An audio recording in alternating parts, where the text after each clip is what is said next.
Sekitar tahun 90-an, kawasan Danau Buyan masih tergolong asri dan alami dengan berbagai jenis tanaman keras yang mengelilingi kawasan ini.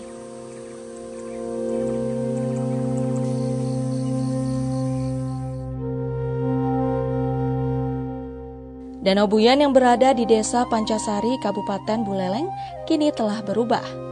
Tidak sedikit lahan di sekitar danau berubah fungsi menjadi kawasan permukiman dan lahan pertanian.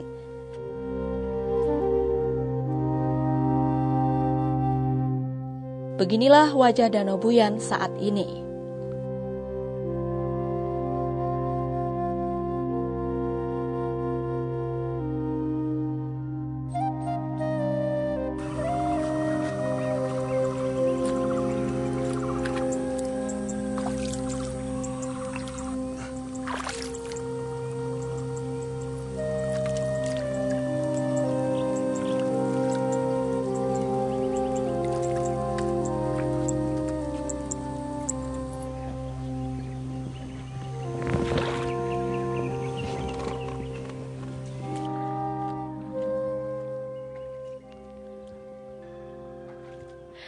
Jadi berdasarkan penelusuran saya, kondisi Danau Buyan saat ini mengalami penyempitan hingga mencapai 200 meter.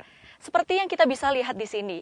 Di sini tumbuh tanaman-tanaman seperti eceng gondok dan gulma. Dan tanaman-tanaman inilah yang membuat pendangkalan di Danau Buyan.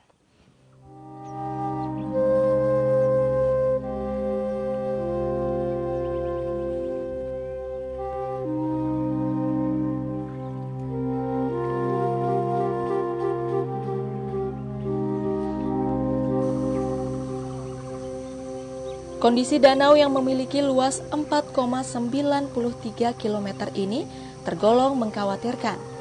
Jika tidak dilakukan gerakan nyata, diperkirakan 20 tahun mendatang, danau ini dapat berubah menjadi daratan.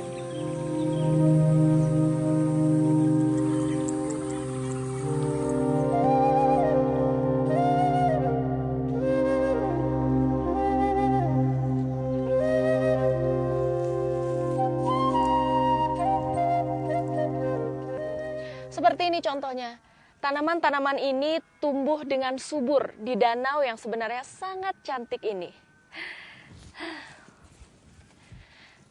Dan jika ini tidak menjadi perhatian serius kita semua, tentunya akan berbahaya bagi sumber mata air di Bali ke depannya.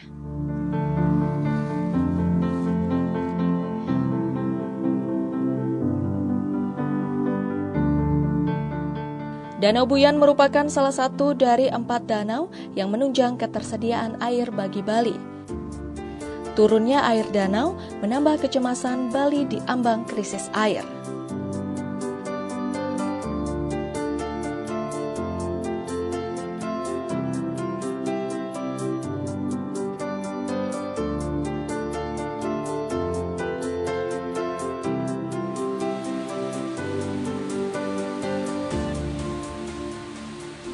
Bali diprediksi mengalami krisis air kategori parah pada 10 tahun ke depan.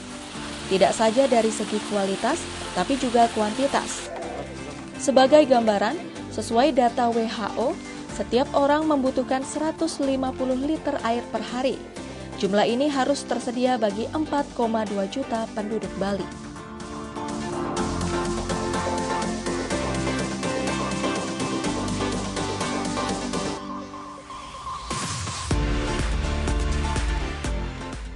Ancaman krisis air di Bali dipicu banyak faktor, diantaranya perkembangan industri pariwisata, meningkatnya pertumbuhan penduduk, dan rusaknya hutan vegetatif di bagian hulu.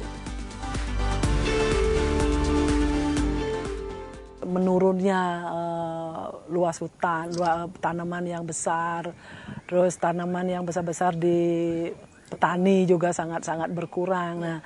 Nah ini harus cepat mendapat perhatian ya, misalnya menanam pohon, sudah itu menyelamatkan pohon-pohon yang sudah ada mungkin dengan cara memberikan insentif kepada petani yang memiliki pohon besar ya, karena menunggu pohon besar itu kan 15 sampai 20 tahun, sangat lama sekali ya.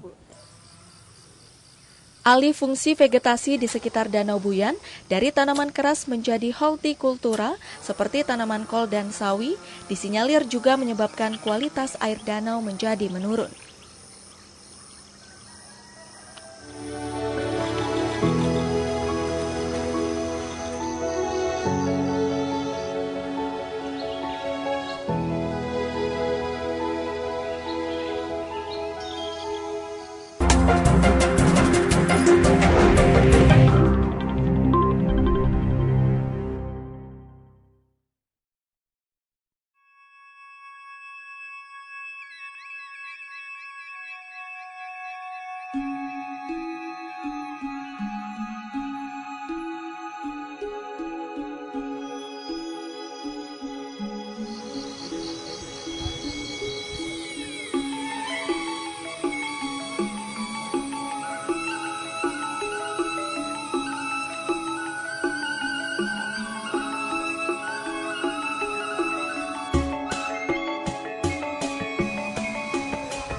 Berbeda dengan Danau Buyan, Danau Tamblingan yang terletak bersebelahan dengan Danau Buyan, kondisinya justru masih tergolong baik. Danau Tamblingan ditetapkan sebagai taman wisata alam dengan fungsi sebagai kawasan konservasi dan hutan lindung.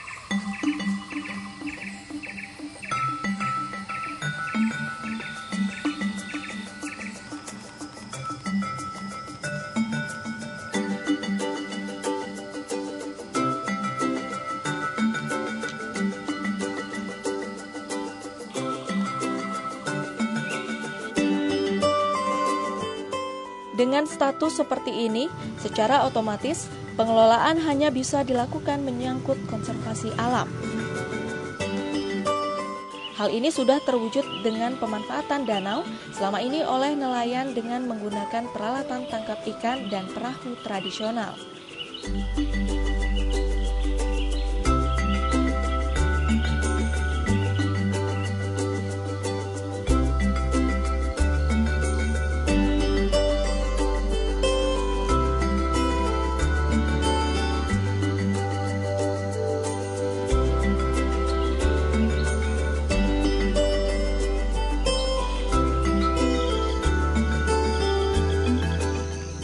Kondisi genangan air di danau seluas 110 hektar atau 1,9 km persegi ini pun tetap stabil, yakni 90 meter baik pada saat musim hujan maupun kemarau.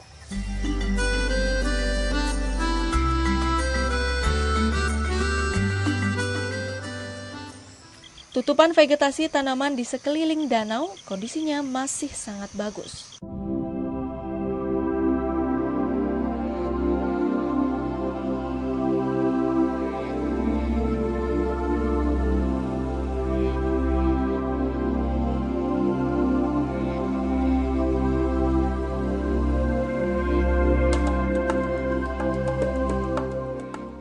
Terjaganya kelestarian Danau Tamblingan tidak bisa dilepaskan dari peran masyarakat di 4 desa atau catur desa adat dalam Tamblingan yang tetap menjaga kesucian danau.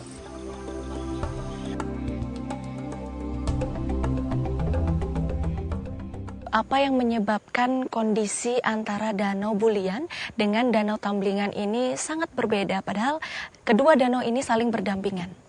Jadi ketika kita pelajari ternyata Danau Tamblingan itu yang tidak masalah karena masyarakatnya yaitu catur desa sebagai penanggung jawab pengempon Pura Ulun Danu Tamblingan itu betul-betul masih menjalankan Drestekuna. Jadi aturan-aturan lama, jadi danau itu dikatakan pura, juga hutannya pura sehingga siapapun tidak boleh mengusaha-asik ke sana ya. Jadi wilayah danau itu masih sama sekali tidak dijamah. Jadi dijamah ke sana dengan mungkin seperti rekreasi, cuman sudah itu ikannya perikanan tangkap. Jadi nelayannya juga hanya boleh menangkap saja dan ini boleh kita ke sana mungkin orang sembahyang. Jadi boleh ada pariwisata tapi tidak sampai mengusak-usik danau ya.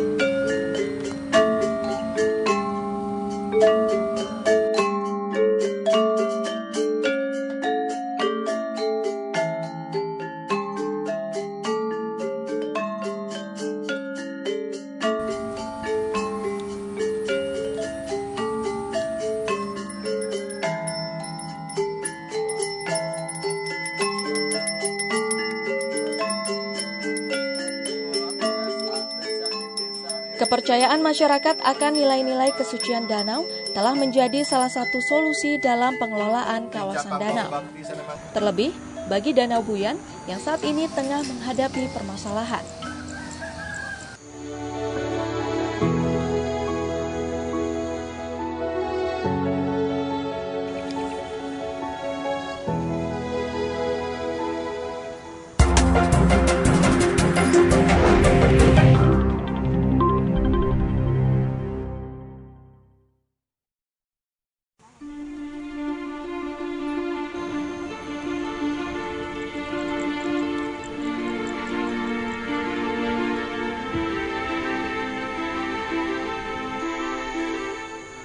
Meski berdampingan secara langsung, kondisi Danau Buyan dan Danau Tambelingan terdapat perbedaan.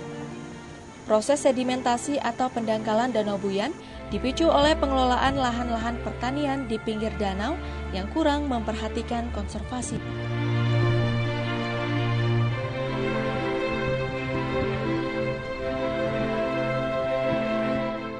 Sistem pertaniannya kan ini mengarah ke danau, jadi banyak sekali permasalahan. Sekarang yang kita hadapi di Danau Buyan ini sebenarnya airnya sangat subur. Jadi karena perumahan, kafe, hotel itu kan berkembang di sini dan semua tidak memiliki pengolahan limbah cair. Sudah itu masalah limbah padat juga seperti sampah plastik itu juga tidak ada pengelolaannya. Sudah itu banyak sekali alih fungsi lahan. Kalau dulu di sini kan kopi, sekarang semua menjadi sayur-sayuran tapi tidak ada terasering. Nah ini sudah itu tidak ada pengolahan limbah cair misalnya seperti dengan WWG, Wastewater Garden atau Taman Bali. Juga tidak ada pembangunan biogas misalnya untuk limbah-limbah ternak. Jadinya setiap hujan itu semua masuk ke danau. Sudah itu juga dari erosi ya. Laju pertumbuhan penduduk yang cukup tinggi menyebabkan pemukiman dan pertanian juga meningkat. Hal ini akan meningkatkan beban limbah yang mempengaruhi penurunan kualitas air danau. Para nelayan dan yang mempunyai aktivitas di danau itu sudah sangat-sangat terganggu. Dan kemudian lain lagi itu adalah keberadaan artinya biota yang ada di Danau Buyan ini adalah memang betul-betul terganggu sekali. Malah itu adalah menurun jadinya. Pendangkalan Danau Buyan tidak bisa dihindari akibat alih fungsi lahan. Ketika musim hujan, tingkat erosi di sekitar danau meningkat akibat rendahnya tangkapan air sehingga menyebabkan genangan air di lahan-lahan pertanian masyarakat. Adanya air-air limbah, kemudian air-air selokan dan kemudian air-air hujan itu semuanya itu adalah tidak ditampung di mana-mana lagi, semuanya langsung masuk ke danau. Jadi danau ini memang betul-betul sekarang itu adalah kesehatannya itu sudah sangat terganggu sekali. Danau Buyan dimanfaatkan juga sebagai tempat perikanan budidaya berupa keramba jaring apung oleh masyarakat. Adanya keramba jaring apung seiring berjalannya waktu akan memicu terjadinya pendangkalan danau.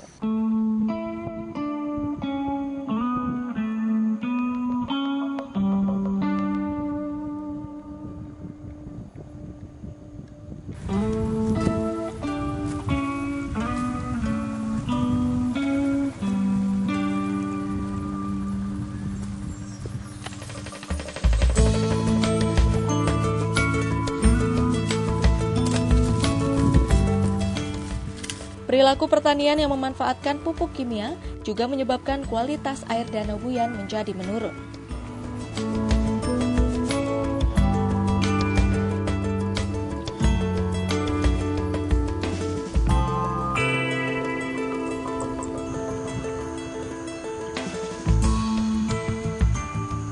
Tantangan yang dihadapi masyarakat saat ini yaitu tumbuhnya tanaman gulma seperti eceng gondok, kapu-kapu, dan teki yang telah mempersempit 20% luas Danau Buyan.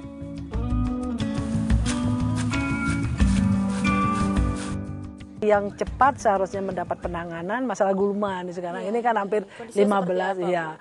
Ini gulma ini gulma air ya. Jadi karena danau sudah kehilangan air, akhirnya muncullah gulma dari rumput ya. Nah ini harus cepat mendapat penanganan karena kalau tidak gitu ini akan mempercepat proses penguapan. Nah ini mungkin, tapi kita belum mengukur. Ini mungkin kalau dilihat dari secara tidak cara mengukur secara umum itu mungkin sekitar 15-20% sudah tertutupi oleh gulma luasan danau ini ya. Kemudian Bu, apa kendala yang dihadapi oleh desa setempat maupun LSM yang lainnya dalam menanggulangi adanya tanaman-tanaman gulma seperti ini? Kendalanya sebenarnya masyarakat semua sudah berupaya ya, cuman kan di sini kan ada topoksi, ada siapa yang harus berwenang, nah terus juga masalah anggaran juga boleh nggak ke sini kan itu kan, nah akhirnya tadinya mau bekerja sama tapi tidak boleh juga bekerja sama.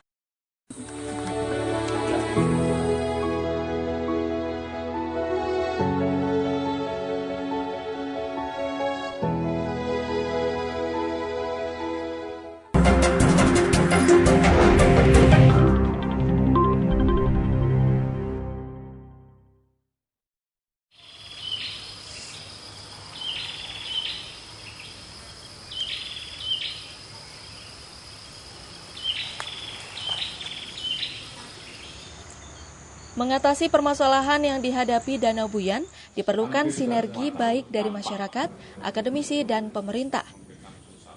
Melalui berbagai penyuluhan, diharapkan kesadaran masyarakat Danau Buyan mulai tumbuh. Ada sumbu-sumbu, jadi kenapa makin ada air nih?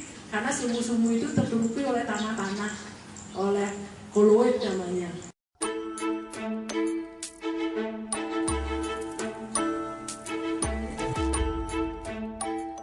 Pertanian yang selama ini mengandalkan bahan-bahan kimia yang dapat membahayakan kondisi lahan dan tubuh manusia, kini didorong menjadi pertanian organik.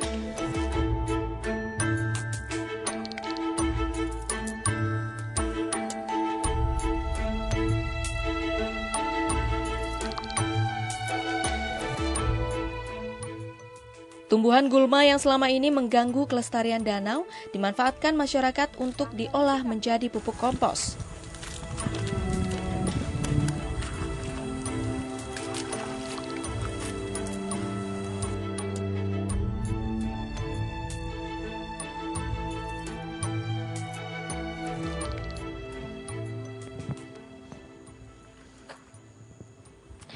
Saat ini tengah dilakukan proses pembersihan Danau Buyan dari tanaman-tanaman gulma.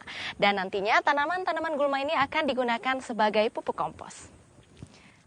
Saya bantu ya, Pak.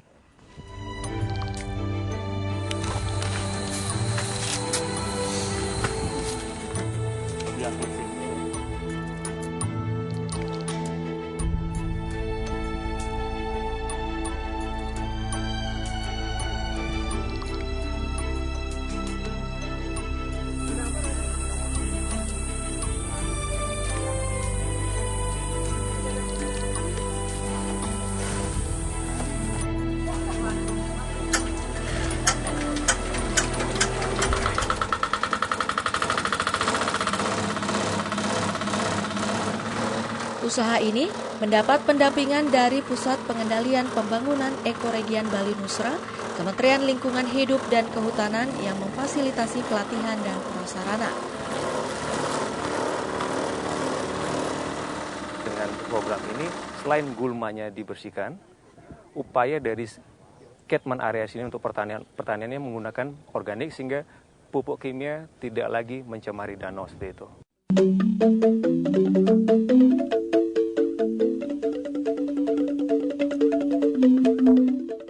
Pemanfaatan pupuk kompos melalui berbagai tumbuhan gulma disambut baik masyarakat petani. Mereka optimis, melalui pertanian organik tidak saja meningkatkan kualitas pertanian, namun juga baik bagi kelangsungan Danau Buyan. Bli, kalau pemanfaatan gulma sebagai pupuk kompos di sini seperti apa, Bli? Sebenarnya itu kan prosesnya sedikit lebih sulit karena perubahan dari pestisida ke organik jarang orang yang tahu. Kadang-kadang dibilang lebih lambat. Tapi sebenarnya itu kan sama sebenarnya. Kelihatan kalau kita pakai pestisida memang sama cepat, tapi kan untuk yang ke belakangnya kita lebih rusak ya. Sesungguhnya, Danau Buyan memiliki pesona alam yang menarik yang memiliki perpaduan lembah, gunung, serta tanaman sayur mayur pada hamparan yang luas dan menghijau. Danau dapat dikelola menjadi wisata organik yang dikaitkan dengan filosofi Satkertih, yakni memelihara kelestarian alam dan lingkungan, salah satunya Danau Kertih yang diterapkan bersama-sama dan tidak hanya dalam prosesi ritual keagamaan. Kita orang Bali kan seharusnya menghormati leluhur kita kan. Jadi leluhur kita apa yang Dresta Sastra Bisama yang sudah dibuat oleh leluhur kita seharusnya kita lakukan. Nah sekarang danau ini kalau kita sudah yakin, seyakin-yakinnya ini adalah sumber daya alam yang harus diselamatkan, berarti kan kita berani membuatkan boulder kan. Jadi akses ke danau jadi sangat kecil ya, sehingga danau ini akan bisa memulihkan dirinya sendiri.